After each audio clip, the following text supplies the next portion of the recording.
you have to take care of you and all the cliche things you hear about taking care of yourself, but be in just this moment right now with your kid. If he, she, they are melting down, then it has nothing to do with you. It has to do with them. And how can you just be there in that moment? And that means you are doing the best parenting that you can just by maybe sitting with that kid and being there with them.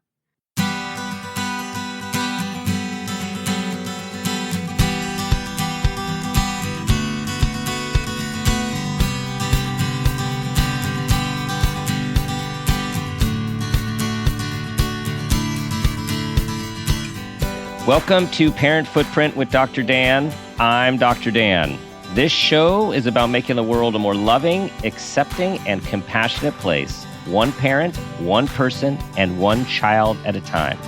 The key to raising healthy and engaged kids is for us parents to seek the same in our own lives while striving to be the best versions of ourselves each day. No matter who you are or where you came from, with increased awareness, you can be purposeful about leaving a healthy footprint for your children, your family, and all those you care about, while living your own life to the fullest. Today's show is Gifted and Distractible with Julie Rosenbaum Skolnick. Julie, founder of With Understanding Comes Calm, passionately guides parents of gifted and distractible children, mentors 2E adults, trains educators, and advises professionals on how to bring out the best and raise confidence in their 2E students and clients. A prolific writer and beloved speaker, Julie hosts the Haystack 2E Adult Membership Group, which welcomes all 2E adult needles, hosts Let's Talk 2E parent empowerment groups, produces virtual conferences, and publishes Gifted and Distractible, a free weekly newsletter. Her new book, which we are going to dive into today, is Gifted and Distractible, Understanding, Supporting, and Advocating for Your Twice Exceptional Child. Located in Maryland, Julie's clients and audience hail from all four corners of the globe. Please welcome my friend and colleague, Julie. Hello, Yay! Julie. Thank you, Dan. I'm so excited to be here. I kind of feel like your intro is all parents need to hear. It was so gorgeous. Oh, well, thank you. It's our aspiration, right? It's our mission and our aspiration. And as I was reading it, I was thinking of you because we are really about engaging fully in our own lives to model that for our children. And as I was thinking about our conversation today, I was thinking, okay, from attorney to parent to international, twice exceptional consultant, author, and speaker. Like, what a ride. What a ride. and you missed a couple of stops, but I'm sure I did. We won't go there. Yeah. Yeah. And I'm parenting 3 awesome, twice exceptional kids. Yes. So, yeah. So, okay, the pivotal moment that you write about, when you're at a meeting and someone says this thing to you about your child, right? Like, wait, what about the strengths? And it was this. So tell us about this, which for us now seems, this is what we do and how we think about it. But when we're just regular parents out there in the world, myself being one, these little insights come to us and we're like, I cannot believe that I haven't been considering this before. And it opened up this whole world to you. Yeah, well, there's so many pivotal moments in the book, Dan, that I'm like, which pivotal moment is he talking about? Because really the very first pivotal moment was when the person said, when my friend, a gifted educator said, why are you ignoring your kid's giftedness? That's the one I was talking about. That's the one. Okay. Yeah. So literally standing in line at Taekwondo, our 2 fabulously neurodivergent kids are like, blah, blah, blah, blah, blah, and connecting. And we're both of us like, thank God they found a friend, right? And then we became friends. And then weeks later, she came over with a stack of books for me to read and was like, I think you need to learn about giftedness, because who knows what giftedness is? It means smart, right? Well, okay, we all know my kid was smart, but I didn't realize giftedness meant so much more. And that you could actually focus on the strengths that come with some of the struggles that come with being gifted, that you could focus on the strengths, and that actually makes some of the struggles a little bit softer. I'm not going to say Mm-hmm. go away, but they do make it a little bit softer when you can focus on strengths and you can use strengths to support and scaffold Mm-hmm. struggles. So that was a serious pivotal moment when I told her that she was in my acknowledgments, which is where I actually talk about that at the end of the Mm-hmm. book. Right. She was like, "Oh, she didn't have an agenda. It was just like clear to her that I Mm-hmm. didn't have this bigger picture of what gifted meant." And why is it such a novel and missed topic or issue to focus on what our kids are strong in and good at? Because our parenting culture, and this is not thrown out like there's good reason for this, because we fortunately have lots of intervention strategies and modalities to help kids with true challenges. However, over time, it seems like with the increase of parenting as a full-time job and the focus on our kids getting ahead and making it in this competitive world, all of this focus goes on fixing, fixing, fixing. What's Oh, wrong? What's wrong? What's yes. wrong? Yes. And the newer conversation is, well, let's focus on what works and what they're good at. Yeah, well, there's a lot of really good reasons for that. And that's a great question, Dan, because first of all, we in the United States, and as you said, I have families and adults all over the world that I support. So it's really interesting to actually get those different perspectives. But in the United States, primarily, we have a medical model of diagnose and fix.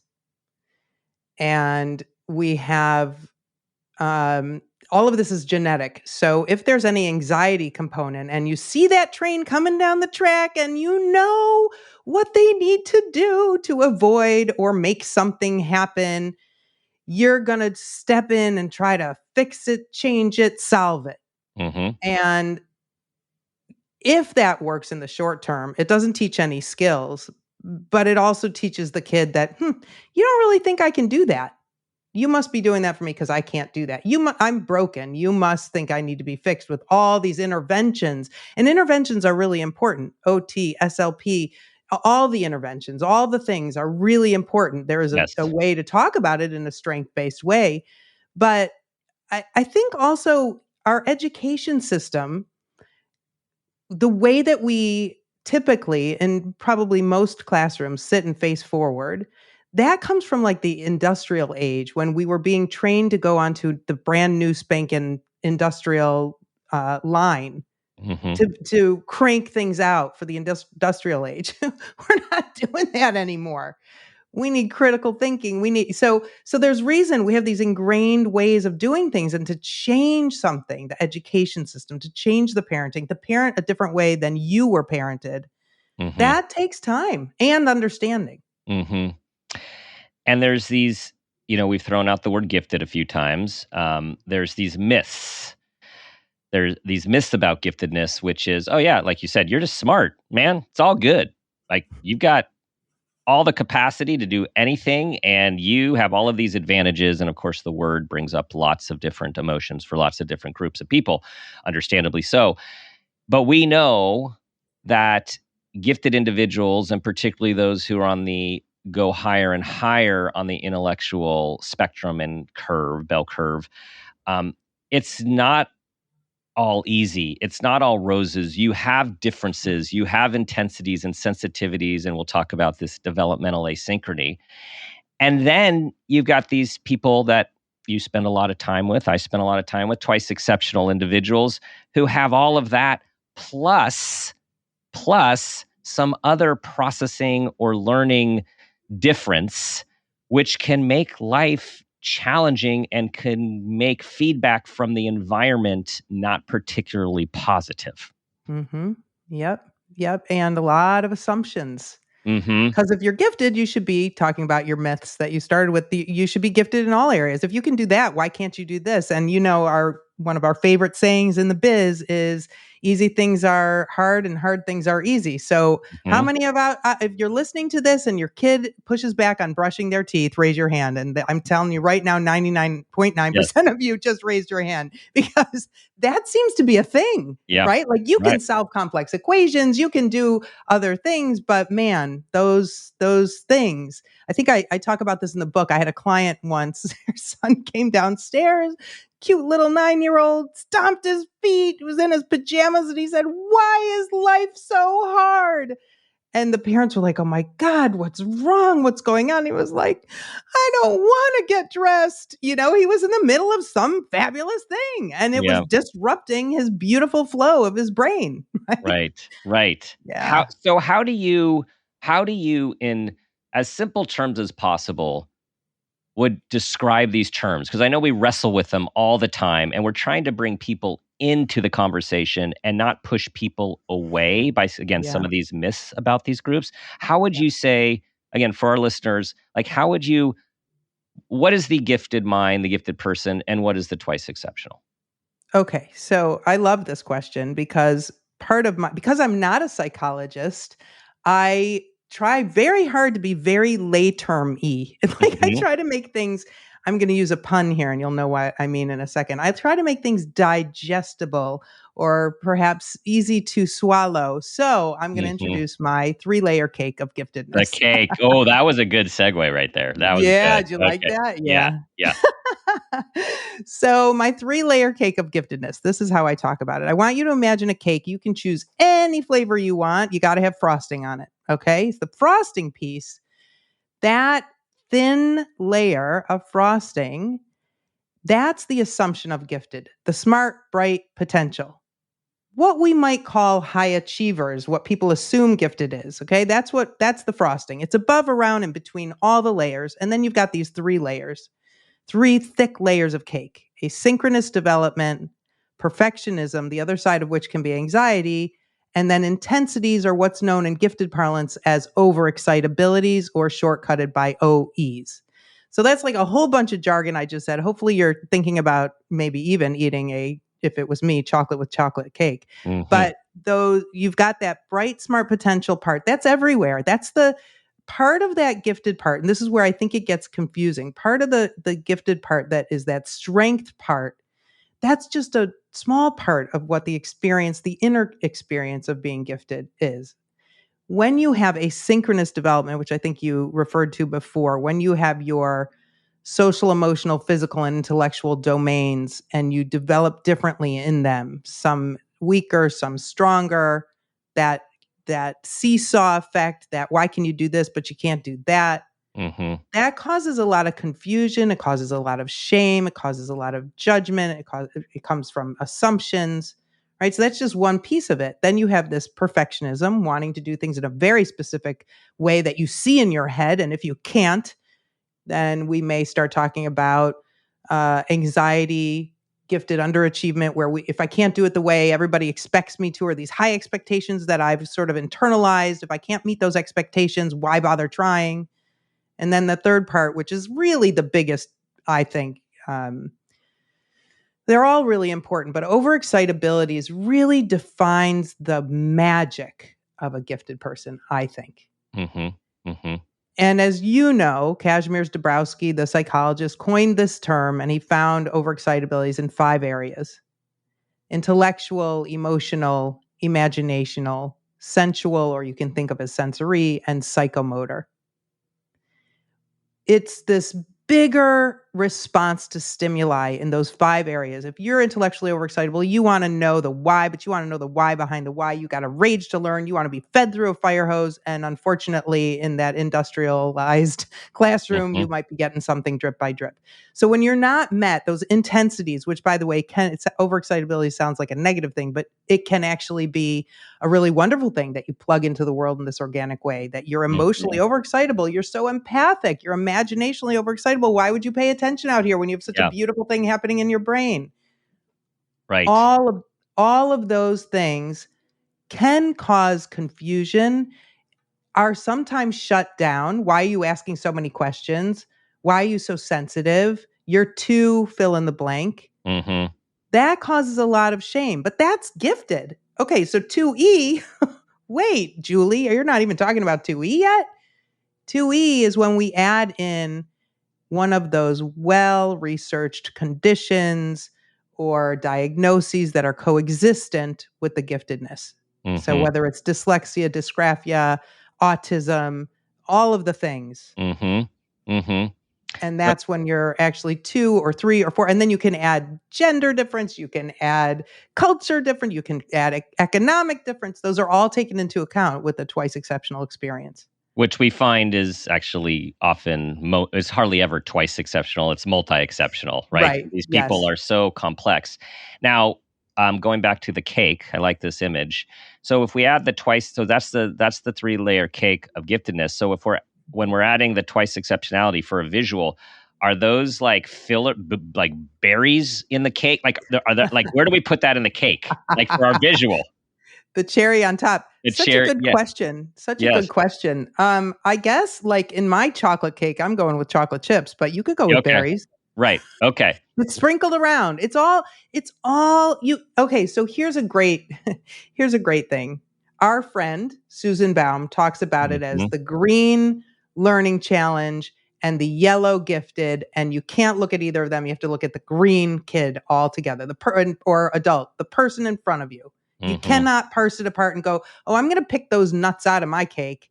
No, Right. no, it's all mixed into the batter. Yes. Yes.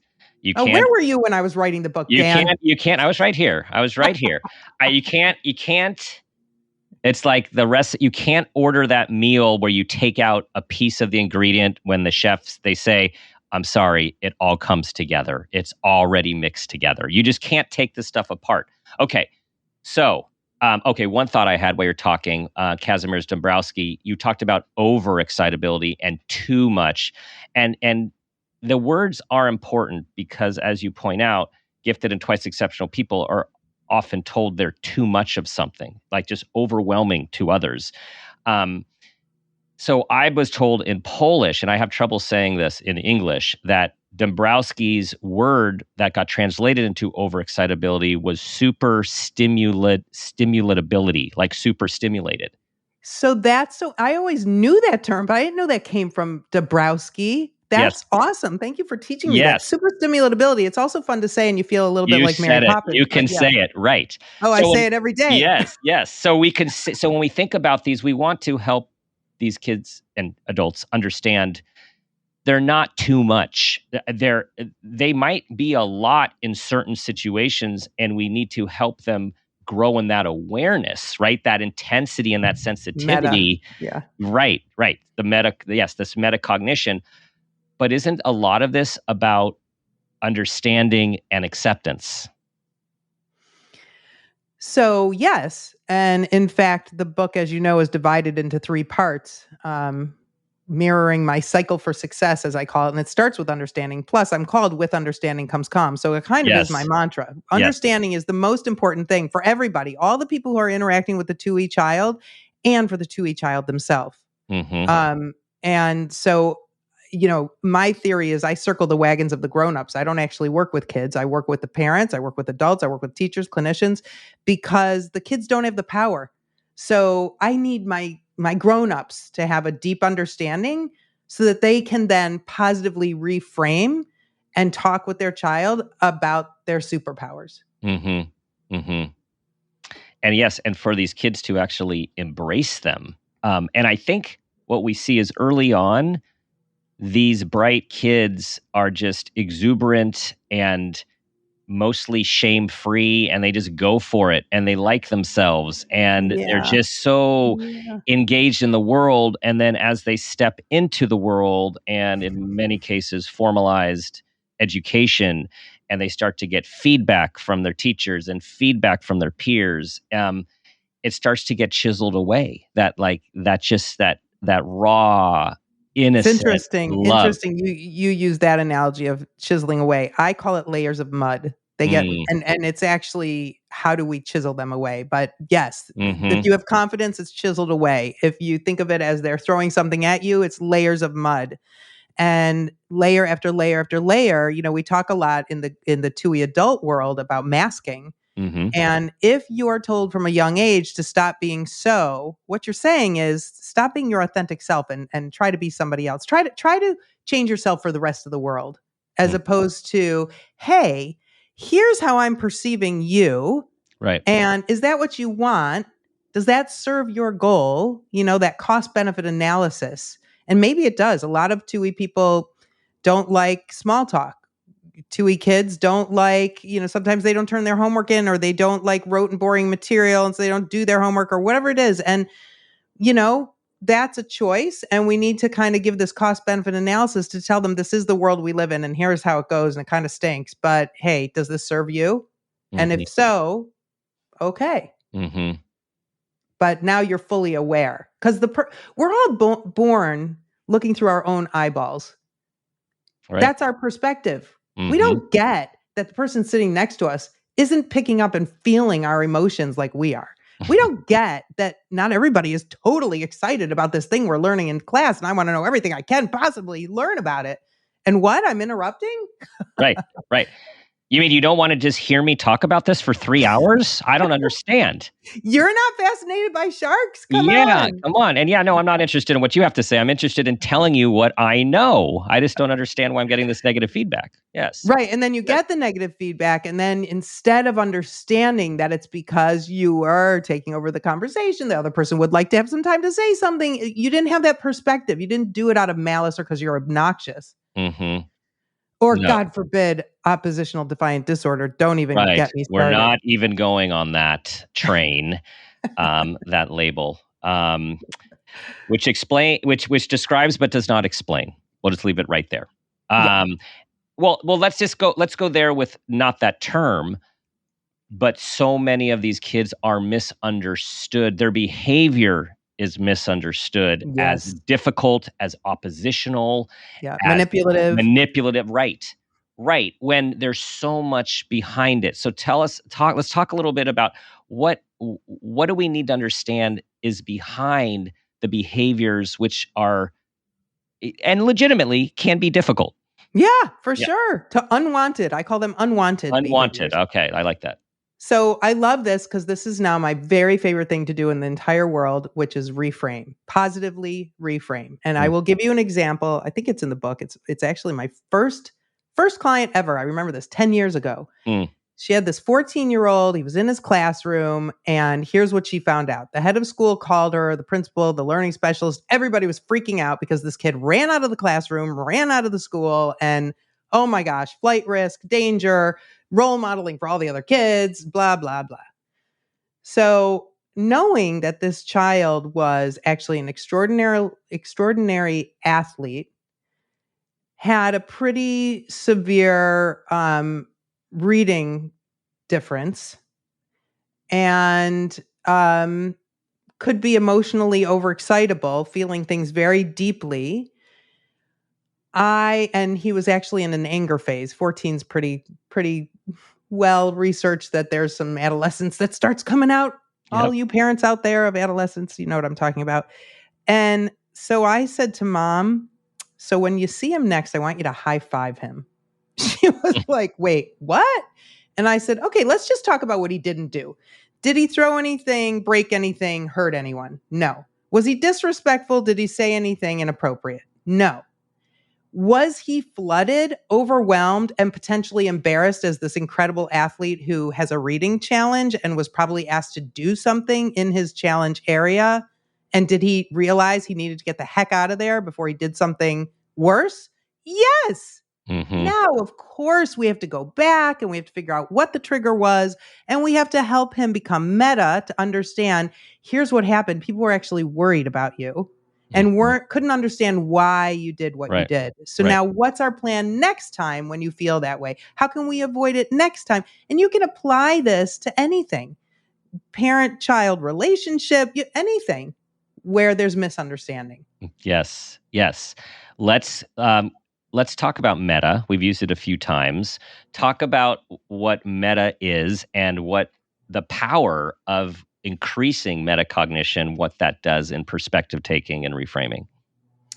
So meta is sort of the way that I talk about it is understanding, sort of understanding yourself, understanding the way you present, having a deeper understanding. It's almost like having a camera that you're looking through, looking at yourself Mm-hmm. and seeing exactly how you're perceived, what's happening, understanding how you present to the world, understanding not only, but very important, why you behave the way that you do, but how others perceive it.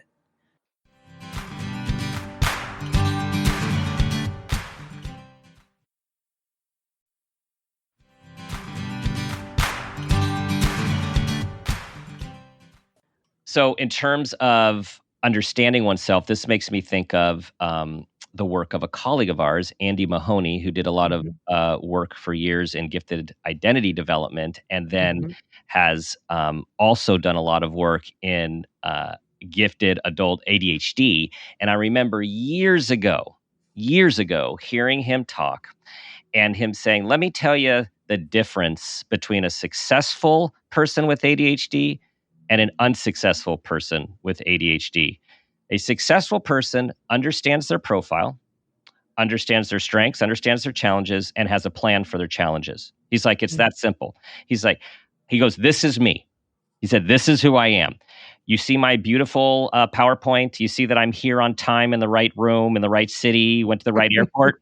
He said, I have supports in place to make sure that all that happens because I know myself well enough what happens if I don't. And Yeah. so this idea of understanding our profile, this meta, understanding why we do things, our strengths, our challenges, I have found too in my work is like so critical. It's so critical to just having this knowledge. So yes, you can accept yourself, but understand yourself so you know how you might come across in the world and what comes easy to you and what actually is challenging. And what's really interesting is since twice exceptional people are born gifted, people just think they can barrel through. Hmm. They'll figure it out. Right. And it's actually even more pronounced that you're different Hmm. and that your experience is different than other people's. Yes. Yes. Well, and this gets back to asynchronous development. So some of these examples. So you guys know these people. So you have this 7-year-old who is this amazing debater, analytical thinker, teaching you about wormholes, arguing and debating about stuff with you where you ultimately don't even know what you're debating anymore. You've just been worn down and you're like, wow, the power of this intellect and these verbal abilities and analytical skills. And it's the same child who might have a full blown meltdown like a 3-year-old if they can't have dessert. And Yeah. and another Yeah. example of the person who has this very strong reader, very strong verbal skills, and can't spell and you can't read their writing. And Mhm. this is at a synchrony that at certain levels actually goes from a synchrony from the giftedness profile to actually a twice exceptional profile Mhm. because that asynchrony and that gap Yeah. is so big, it really causes a lot of functional challenges. Well, so I can't believe I'm gonna say this on your show, Dan, but Yes. so, it begs the question. Mm. If my layer cake of giftedness includes asynchronous development, are not all gifted people twice exceptional? That's interesting. And I've heard it in the sense of aren't all profoundly gifted people twice exceptional because there's such Interesting. discrepancy Yeah. between those high levels of intellect and Yeah. then there's just a larger cliff, That's very right? interesting. So, for your listeners, we have gifted, highly gifted, and profoundly gifted, and sometimes there's even another Yeah, layer above that. But best practices dictates to differentiate for each of those right. within a self-contained gifted classroom, which is really interesting. So, to put it that way, that just means the asynchrony is even more pronounced, I guess, which is an interesting way to ask it. Yeah. Right. And this is, to be fair, this is a debate that we all continue to have in the field of how much asynchrony is typical human development, or maybe not Hmm. typical, but expected human development. And Hmm. then where does it topple into an actual label, which then puts you in the twice exceptional. Well, and the great thing about what I do and my non-psychologist self is I get to focus on the now what, which is Yes. where I really Right. live, which is Yes. the now what. Well, and your book, but one of the main goals of your book, which you accomplished, was to pack it with strategies. 200 pages, Yeah, baby. of strategies, not Yeah. just explanation, and then, oh, here's the one chapter on what you can do about it. Like Yeah, it's no. filled with, here are tons of things to do, and it's basically, I mean, we've known each other a long time. I've known you over the years as your practice has grown, and I was smiling as I was reading. Like, you put it all into your book, like all of your secret sauce. It's like, here, everyone, here it is. You don't have to just make an appointment to learn these skills. It's accessible to everyone who can have access to the written or now auditory Audio. version of the book. Yes. Yeah, well, that was the goal. And I even say in the very beginning, I used to go to these conferences and I'd be like, it was a 50-minute presentation and the person would say, oh, shoot, we have 10 minutes. Let me give you the strategies. And I'd want to like pull my hair out. And so from that moment on, that first moment of frustration, I promised myself I would always be minimum 60-40, 60% strategies, 40% theory. And the book is literally 60%, 200 pages are strategies. And it's very important to have that deep understanding. So I talked about the cycle for success before. The cycle of those 3 steps are understanding, strategies, and advocacy. And that's how the book is structured. And that's how my practice is structured. And I'm only me. So I did want to put everything, you're right, my entire practice, what I do is in that book. Yes. And what I didn't mention at the outset, which I was going to, is we did our first show together. I can't believe it's 2018, right? So it's a little over 5 years ago. And that show, which you guys should all take a listen to, called With Understanding Comes Calm, that is where you rolled out your praise model, which is in the book. And praise stands for personal connection, reframe, anticipate, incentive and choices, sense of humor, and exercise. And it's awesome to see the development. Like that was the gift you were offering 5 years ago, and now that gift is one of many ideas and strategies that you have been developing in your practice over the years and over hundreds of consultations, speaking, and really diving deep and seeing what works, what actually works. Yeah. Well, and the book is filled, as you know, with anecdotal evidence, which was really fun to put in there, including photos and poetry and lots of cool stuff that my clients agreed to share. But that praise model stands for those 6 categories. So what I fleshed out over the years, and I've been doing this close to 10 years, is I fleshed out the strategies under each of those categories. So there's 3 or 4 under personal connection. Reframe there's an exercise, and there are 25 worksheets at the back to help you work through them. Very practical. What would you say, and very action-based, which is what you do, like, right? Like, you're about making it happen. So what would you say, and I know this is a big question that I'm asking for simplification here. What are some of the main core strategies or concepts that you would say, in your experience, because there's so many in the book, which is like, these really are pivotal, like they really can be game changers, that when you get those aha responses from parents or that email feedback, like, oh my gosh, like this has made such a huge difference? So I'm going to share 2 with you. And like you said, there are many, many more, but it's funny that you said secret sauce before, because that's what I say. There are no magic bullets, but I'm going to give you the secret sauce. And actually, the secret sauce is a strategy I made up called noticing verbs like not nouns, but verbs. And this is how we focus on the effort of our child. So you have this behavior in your head, the first thing you do is you think about a behavior you want to encourage. So I want to encourage my kid to bring their backpack in, and instead of throwing it into the foyer or into the living room, I want them to actually go to the closet and hang it on the hook that's there and take out their lunchbox and do all those great things so that I don't have to do it for them. And so I tell my kid this and they don't do it. And then one day magically it happens, or perhaps use another strategy in the book of how to kind of set expectations, which is a very big strategy of how to set up expectations based on responsibilities. But in this case, so he does this wonderful thing and you say, "Hey, I noticed that when you got out of the car, you walked into the house, verb number 1. You went over to the closet, verb number 2. You opened the closet, verb number 3. You took your backpack, hung it on the hook, verb number 4. And you just keep saying all the efforts and actions that the child did. You took out your lunchbox, you walked over to the island, whatever. Okay. Why am I making such a big deal about this? Well, we know that TUI kids are redirected 40 more times in a typical classroom than neurotypical kids. They're constantly told, why won't you? When will you? Why can't you? Why don't you? It's a song that people sing to our TUI kids. Yeah. So when we notice effort, no matter how simple or complex, it's salve to that wound. Now, notice, Dr. Dan, I did not say thank you to my child. I did not say I'm proud of you, my child.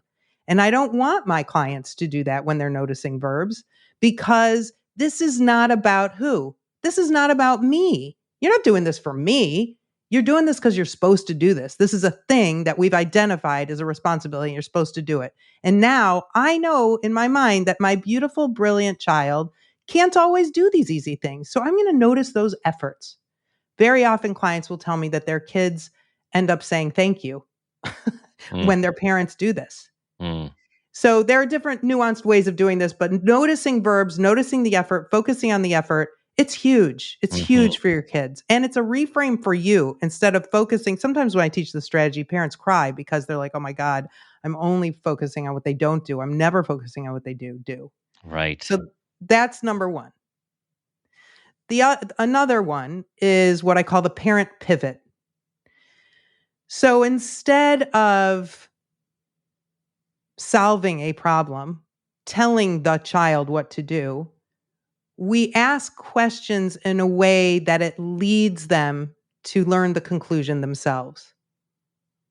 So sometimes I talk about, and I have clients stand up and put their arms in front of them and swing their arms out. There's all this space in front of you, right? Do it. Maybe you're listening now. You'll do that yourself. Put your arms out and spread them wide. There's that space. If I go into that space and I say, oh my gosh, you had a bad day today. Your teacher wouldn't let you hand in your homework because you just told me because it was in your locker. Oh my gosh, why didn't you bring it in? Why didn't you remember? I gave you that file. Don't you remember? Here's what you should do. I have filled that space. If, however, I validate another strategy and reiterate what happened for the child so they know I've heard them and they're understood, they're seen, they're heard, and then I ask them, I wonder why she got so upset that you didn't hand in your homework. And then the child has space to answer and say, well, actually, she told us 10 minutes in that we should, but I was talking to my friend, so I didn't. Now, all of a sudden, you have information. And the child all of a sudden is thinking and aware of what happened. And now you say, I wonder how that could go differently next time. What do you wish happened? What do you think you could do next time? When you do those things, when you do that parent pivot from telling and solving to asking and leading, independence, critical thinking, just all sorts of ways of solving their own problems, teaching a lagging skill occur. Yes. And I'm thinking about, as you're talking, the developmental trajectory of the growing brain and how it just takes a while for these brains to grow and to integrate. And I had this experience yesterday. I had a meeting with a senior in high school. I hadn't seen him, a twice exceptional individual. I evaluated him in second grade, identified highly gifted ADHD, dyslexia, dysgraphia. Then I worked with him a little bit. We did some counseling, worked with him a little bit in seventh grade. So maybe sixth grade was the last time.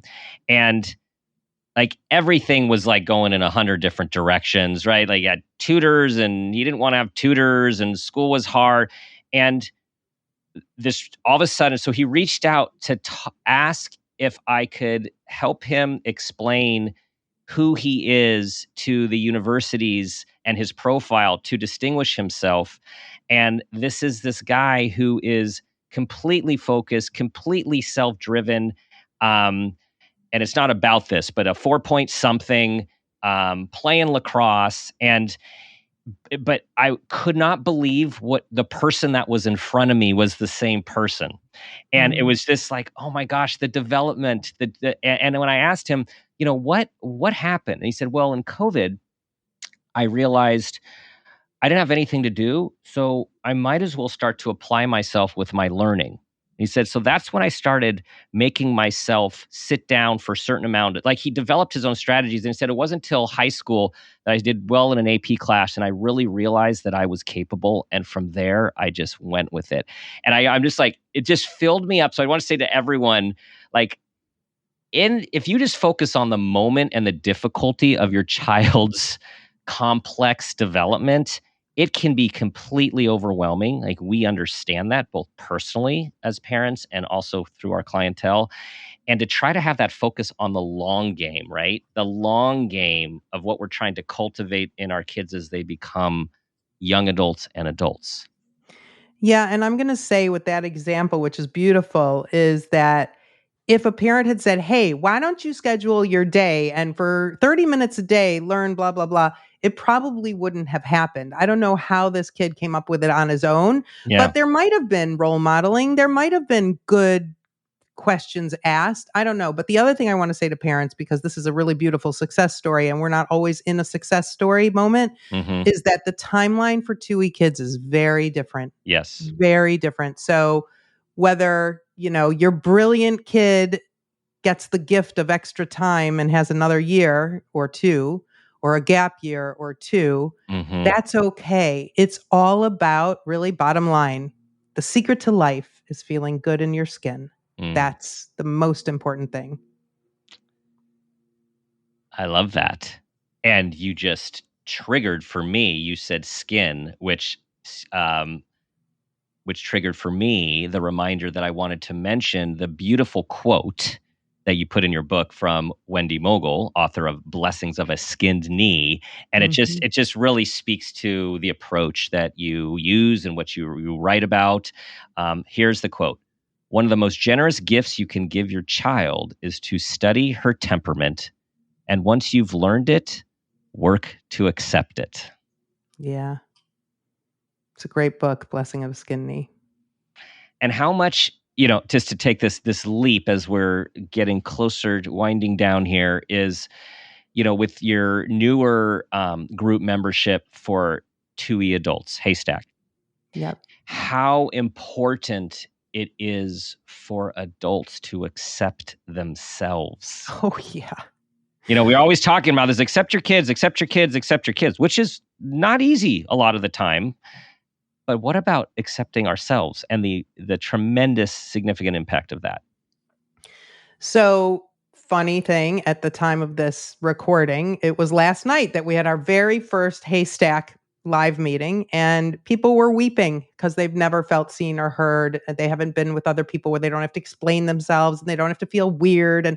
And 2E kids all grown up, they've masked for a long time and it's exhausting. But I'm going to actually switch it, if I can, Dan, to parents and feeling how you feel about your parenting. The last chapter of my book is a day in the life of a 2E child. And I literally go through a day in the life and all the micro stresses and traumas that 2E kids feel and experience. And I pretty much end the book by saying you are the just right parent for your kid. I believe that children choose their parents.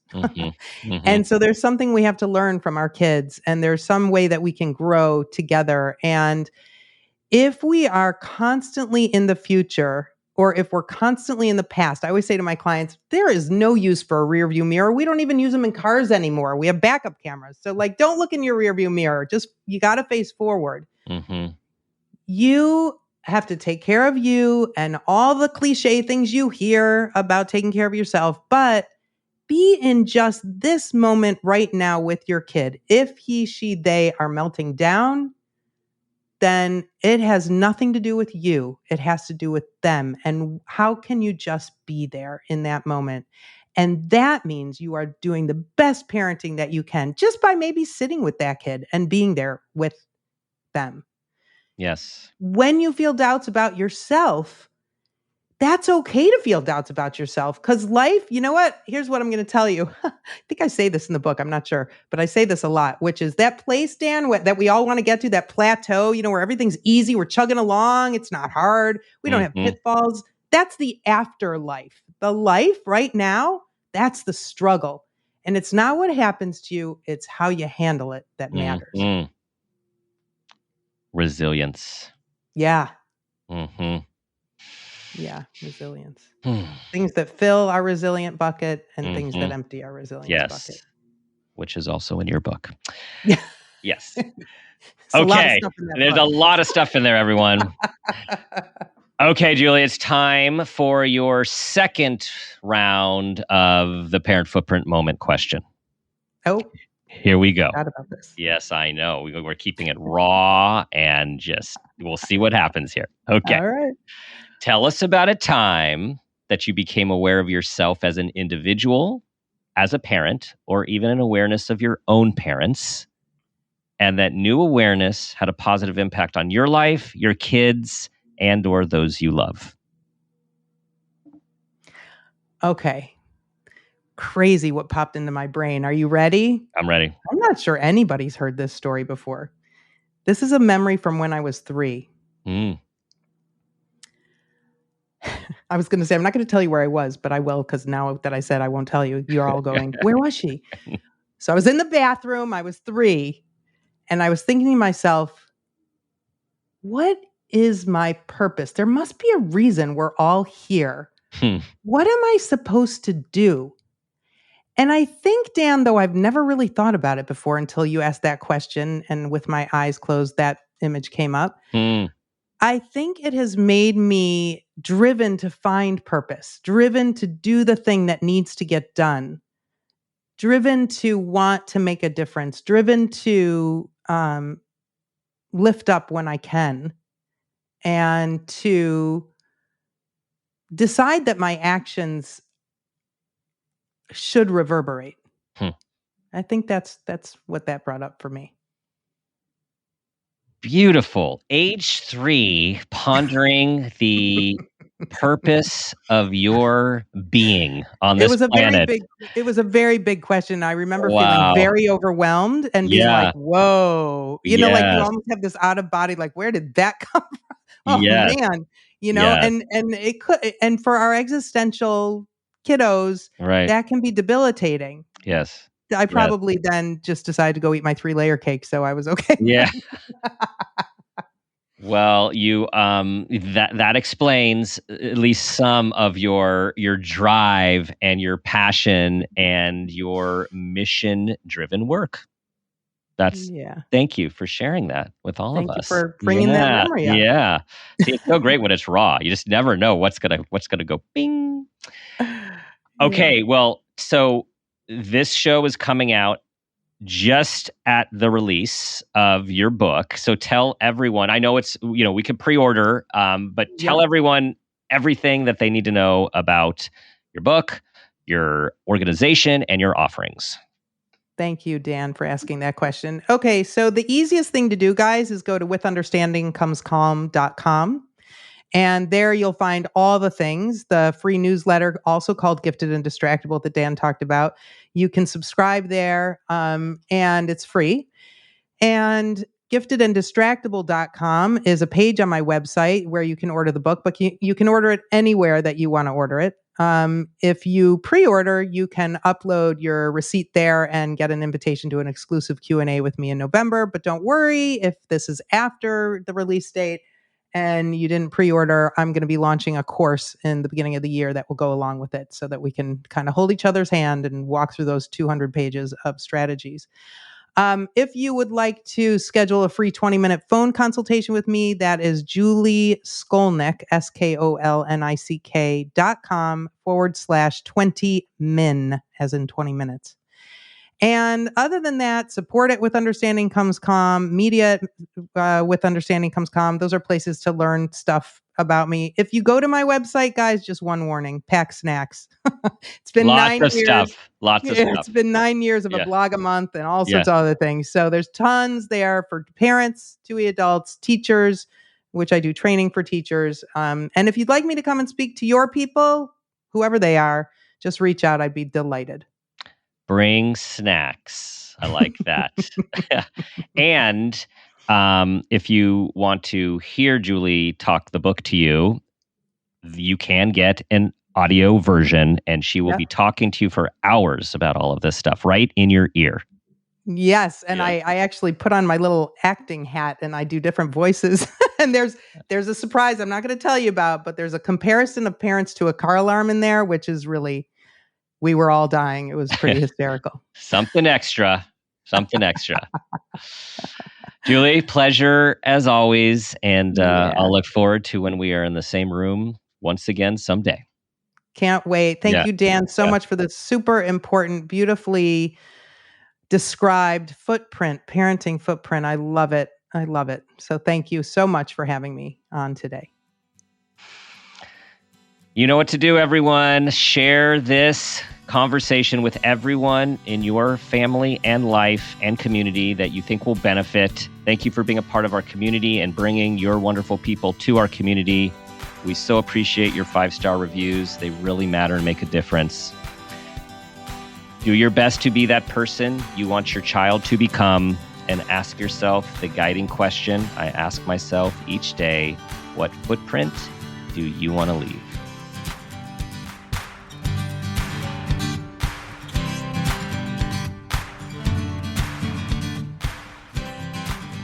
This has been a Peters and Rossi production. Parent Footprint with Dr. Dan is produced by Laura Rossi. Our engineer is Phil Rossi. Theme music is Strummerman, composed and performed by Pro Tunes. Artwork is by Garrett Ross.